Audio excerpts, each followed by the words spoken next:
What could possibly shatter a Hollywood family that looked untouchable from the outside? And what if the most dangerous cracks were never loud, never violent, but hidden quietly behind closed doors? Those were the questions the world began asking after the sudden deaths of Rob Reiner and his wife Michelle. But the first person to break the silence was not a detective, not a journalist, and not a public official. It was their daughter, Tracy Reiner. In a trembling voice, Tracy spoke not as a witness to a crime, but as a daughter still trying to understand how a family she believed was unbreakable could collapse overnight. "If my dad had lived just one more day," she said softly, "maybe everything wouldn't have been pushed this far." It was not an accusation. It was a sentence filled with regret, one that immediately shifted the story away from headlines and towards something far more painful. For decades, the Brentwood home of Rob and Michelle had been seen as a rare Hollywood miracle. 4 children under one roof, warm gatherings, a father who always showed up, a mother who listened more than she spoke. From the outside, it looked like a place where love had already won. But families don't break in a single moment. They fracture slowly between conversations that never happen, silences meant to protect, and words postponed until tomorrow. And sometimes, by the time the truth is finally spoken, tomorrow never comes. The night of December 14 arrived without warning, slicing through the calm of the Brentwood house like a sudden drop in temperature. There were no sirens at first, no public chaos. Just a quiet home that hours earlier still carried the weight of routine and familiarity. When police later confirmed that Rob Reiner and his wife Michelle had been found dead inside their own home, Hollywood froze. The shock did not come only from the brutality of the loss, but from where it had happened and who was immediately linked to it. According to investigators, suspicion fell quickly on their son Nick Reiner. In that instant, what many assumed would be a straightforward tragedy became something far darker. At first, the public reaction followed a familiar pattern. Headlines focused on the crime, speculation surged. Many believed the story had reached its end as soon as an arrest was made. A terrible act, a broken family, a clear conclusion. But that assumption would not last. Because when violence comes from within a family, the real beginning rarely sits at the crime scene.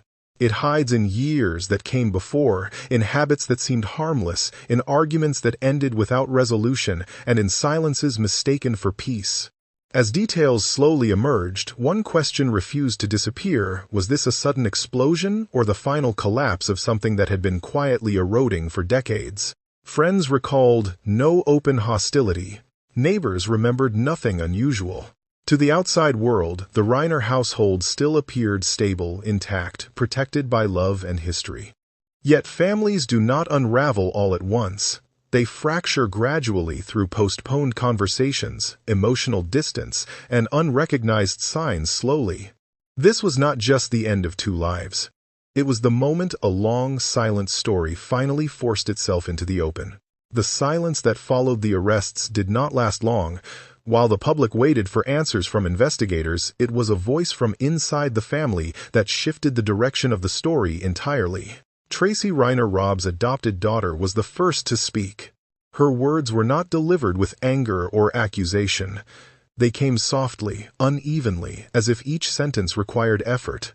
Tracy spoke of unfinished things, of conversations her father had not yet had time to complete, of a will that had not been finalized, and of emotions that had remained carefully hidden behind the family's calm exterior.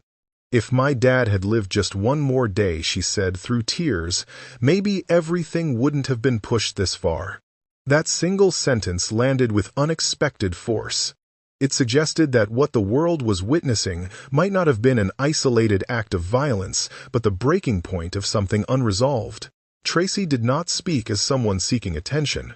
She spoke as a daughter still struggling to understand how quickly everything had collapsed. She described Rob not as a distant figure, but as a deeply involved father who carried his worries quietly. According to Tracy, there had been no warning signs in their final conversations. Just days before the tragedy, she had seen her father alive and present, laughing and talking about ordinary things. Nothing felt final. Nothing felt urgent. Before the public could settle on her account, another voice emerged. Romy Reiner, Rob and Michelle's biological daughter, offered a different perspective. According to her, it was possible that the roots of the family's tragedy lay in unequal treatment between the children. Her words did not contradict Tracy's grief, but they added tension to an already fragile narrative. Two daughters, two memories, two truths shaped by the same father, and between them a growing realization that love, even when genuine, does not always reach everyone in the same way. Before the tragedy, Rob Reiner was widely described as a father who placed family above everything else, even while navigating an exhausting career. He did not love loudly or theatrically. His affection showed itself through presence, consistency, and the quiet assurance that his children were never alone, always emotionally anchored. With Tracy, his adopted daughter, Rob's love carried a particular tenderness. He never treated her as anything other than his own child. He listened closely, protected her fiercely, and reminded her repeatedly that strength did not mean facing the world without support, standing quietly beside her, always without conditions attached. Jake, the eldest son, shared a different bond with his father. Their connection was built through tradition, especially baseball passed down from Rob's own father. Long trips to stadiums became lessons in patience, history, and belonging moments, where love was expressed without explanation or speeches, just shared time together mattered.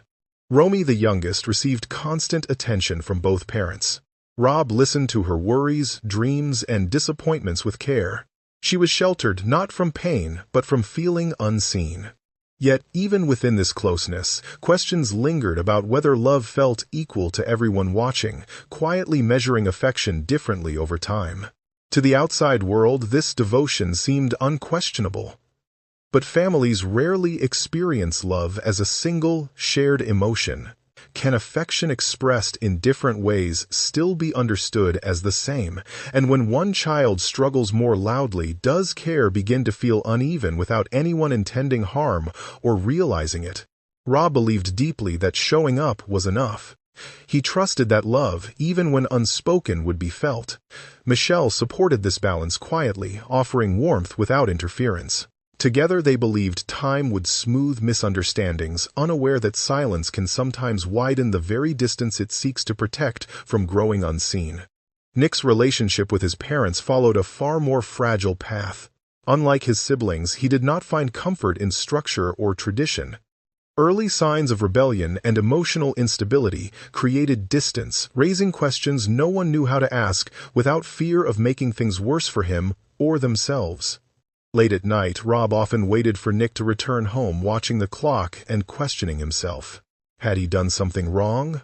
Or was love alone sometimes insufficient? These doubts stayed unspoken, accumulating quietly, shaping a relationship defined by worry rather than ease or shared understanding between father-son there.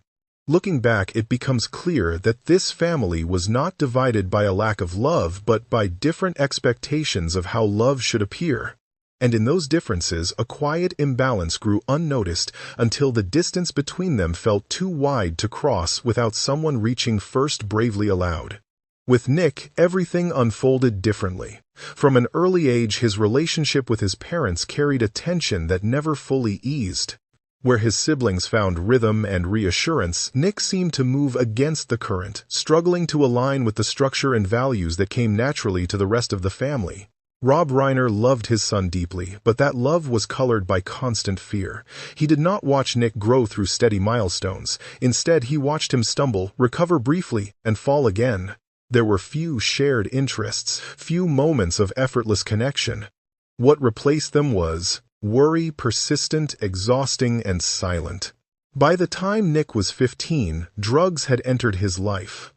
What began with experimentation quickly escalated into heroin and cocaine, pulling him into a cycle that would dominate the next years of the family's existence. Rob and Michelle found themselves navigating rehabilitation centers again and again, more than a dozen attempts, each one carrying hope and each relapse crushing it anew. There were periods when Nick disappeared entirely. He drifted across states, lived on the streets, and vanished for weeks at a time. For his parents, every unanswered phone call carried the same question: was their son still alive? Each night of waiting stretched endlessly, filled with dread no parent ever learns how to endure. Rob tried to understand where he had failed. He searched for reasons, for moments he could point to and change. But addiction does not offer clarity. It replaces certainty with helplessness. Michelle confided to friends that they had tried everything they knew how to do, yet nothing seemed enough. Nick, meanwhile, felt misunderstood. To him, his parents' concern often sounded like judgment. Their fear felt like control. Their attempts to help felt like distance. He accused them of not listening, of caring more about appearances than pain, even as they were quietly unraveling alongside him. This growing divide was not fueled by cruelty but by exhaustion. Conversations ended abruptly. Arguments faded into silence. No one knew which words might save him or which might push him further away. So more often than not, they chose quiet. In that silence, resentment had space to grow. Nick's struggles made him feel separate from his siblings, measured differently, handled differently. Love was present, but it arrived tangled in worry and limits. And over time, that difference became impossible for him to ignore. What no one fully understood then was that Nick was not only battling addiction, he was also battling the belief that he did not belong in the same way the others did, a belief that quietly shaped every choice that followed. When hope began to feel fragile, Rob and Michelle turned to what they believed was responsible guidance. Professionals advised firm boundaries. They warned that compassion without consequences could enable addiction. Trusting those voices, the parents chose what they thought was tough love. Nick was pushed into rehabilitation programs against his will. Financial support was cut. Access to the family home became conditional. The intention was not punishment, but rescue. Rob believed that forcing reality might shock his son back toward stability and self-control. Years later, Rob would admit how wrong that decision felt. He spoke about trusting credentials more than listening. He spoke about accepting the idea that Nick was manipulating them, instead of hearing the pain underneath his anger. The confession carried a weight that never lifted. The distance between father and son widened. Nick interpreted boundaries as rejection. Silence replaced conversation. Arguments ended without repair. For long stretches, Nick chose the streets over returning home, while his parents lived with constant uncertainty about whether he was safe, sober, or alive. Michelle tried to hold the family together, absorbing fear quietly. Friends noticed exhaustion in her voice. She said they had tried everything. Love, patience, discipline, forgiveness. Nothing seemed to reach him in the way they hoped. Tough love did not end the addiction. It hardened positions on both sides. Rob waited late into the night, staring at the clock, questioning himself. Was firmness saving his son or pushing him further away? The question followed him everywhere. What no one explained was that boundaries can feel like abandonment to someone already drowning. What was meant as structure sounded like dismissal. What was meant as help felt like distance. The mistake was not caring too little. It was believing that caring could be expressed only through control. In trying to protect their son from consequences, they lost opportunities for closeness. And by the time Rob understood that listening might have mattered more than discipline, the damage had already settled into years of misunderstanding that could not be undone easily. That regret lingered, shaping every later memory. It colored how the past was retold and how the future was imagined. Long after choices were made, the question remained whether a softer voice offered sooner might have changed everything for them and spared them years of quiet pain inside homes. In 2015, a fragile opening appeared where none had seemed possible before. The film Being Charlie brought Rob and Nick together in a way ordinary conversation never had. Rob directed the project while Nick co-wrote the screenplay, drawing directly from his own experiences with addiction, anger, and the feeling of being misunderstood. For the first time in years, father and son were forced to share the same emotional space. The process was tense from the beginning. Arguments erupted on set. Voices were raised. Old wounds surfaced without warning. Yet beneath the conflict, something unfamiliar began to form. They were listening not as parent and child locked into old roles, but as collaborators confronting the same story from different sides. Rob later admitted that the film changed how he saw his son. Reading the script forced him to confront pain he had long filtered through fear and professional advice. Scenes that unsettled him reflected feelings Nick had never managed to express at home. Through the script, Nick was finally saying what direct words had failed to communicate. Nick also acknowledged that the collaboration altered their relationship. For the first time, he felt heard without being corrected or managed. The film did not repair everything, but it softened something rigid between them. Moments of connection appeared brief and imperfect, yet undeniably real.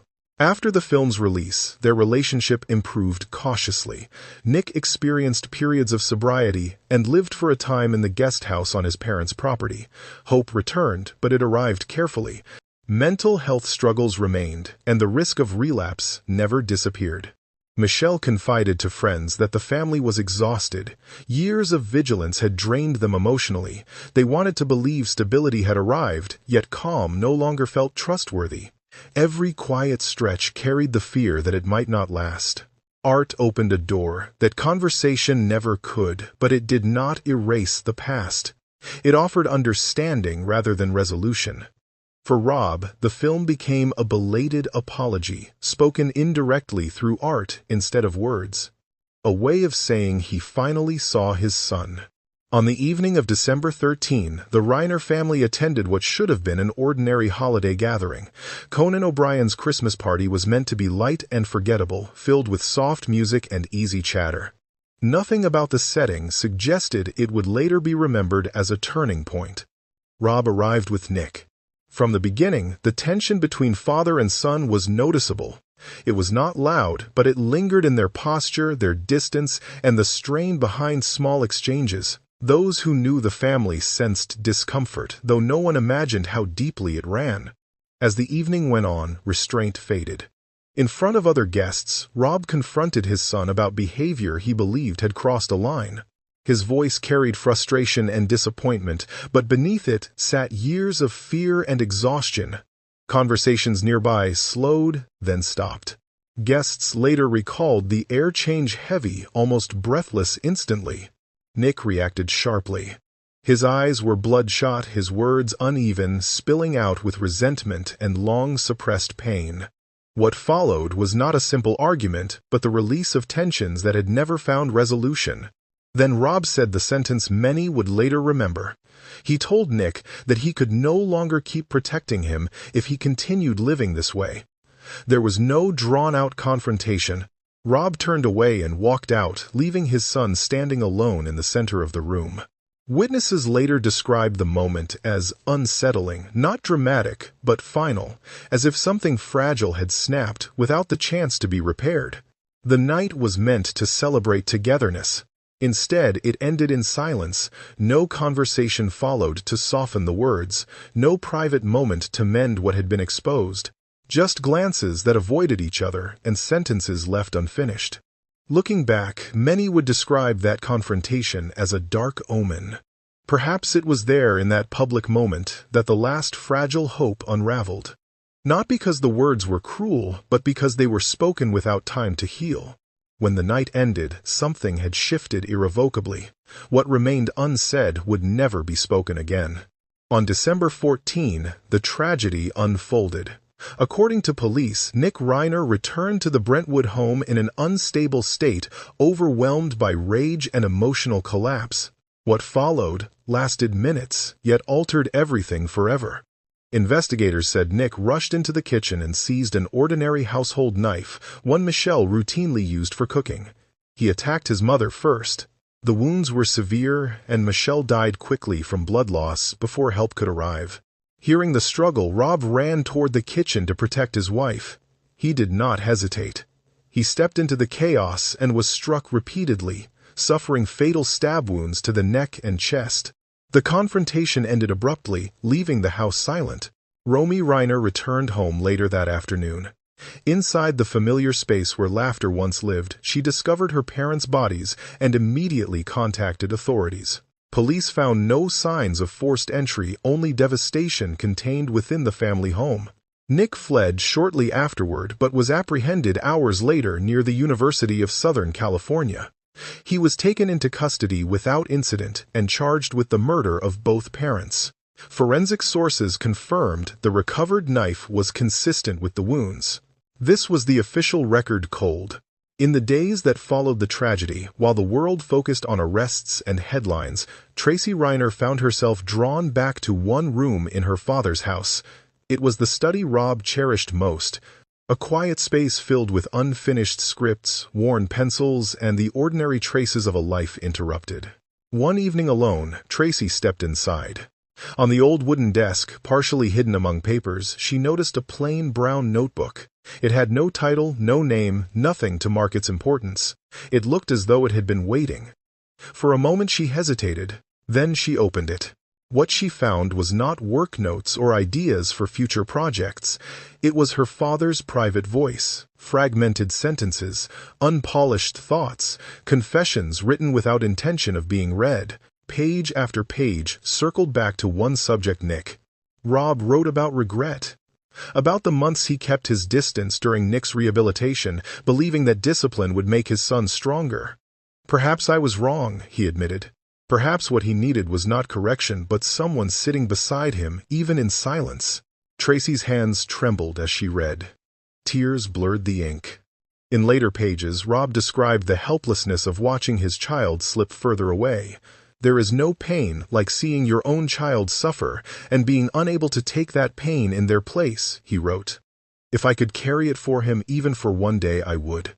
The words were raw, uneven, written by a father who no longer trusted his own choices. One passage stopped Tracy completely. Rob confessed his greatest fear that Nick might believe he had been abandoned. "If you think your father doesn't love you," he wrote, "then that is my failure." He admitted loving his son so deeply that he no longer knew how to show it correctly. The realization collapsed onto Tracy all at once. Her father's silence had never been coldness. It had been fear. Yet even in those pages hope remained. Rob wrote that he did not dream of greatness for Nick, only peace. "If you can wake up without hating yourself," he wrote, "that would be enough for me." It was something he had never said out loud. Tracy closed the notebook slowly. Holding it, she understood that the greatest tragedy was not what had been taken, but what had never been understood. Her parents had loved Nick desperately, perhaps more anxiously than the others. In their will, they had even left him a larger share, not as favoritism, but as quiet compensation for the pain he carried.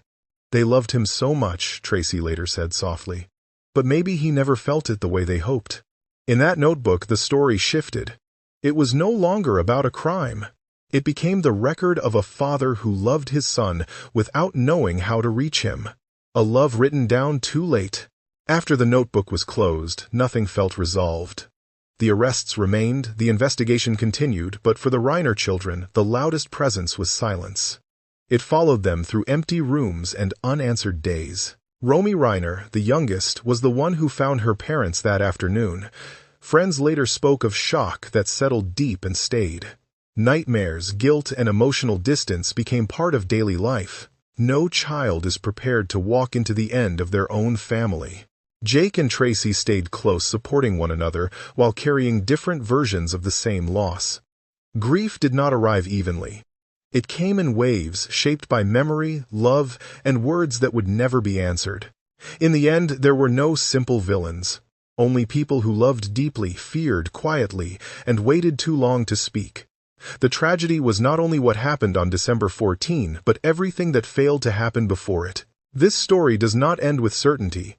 It ends with questions about silence, about timing, about how love can exist and still miss its mark.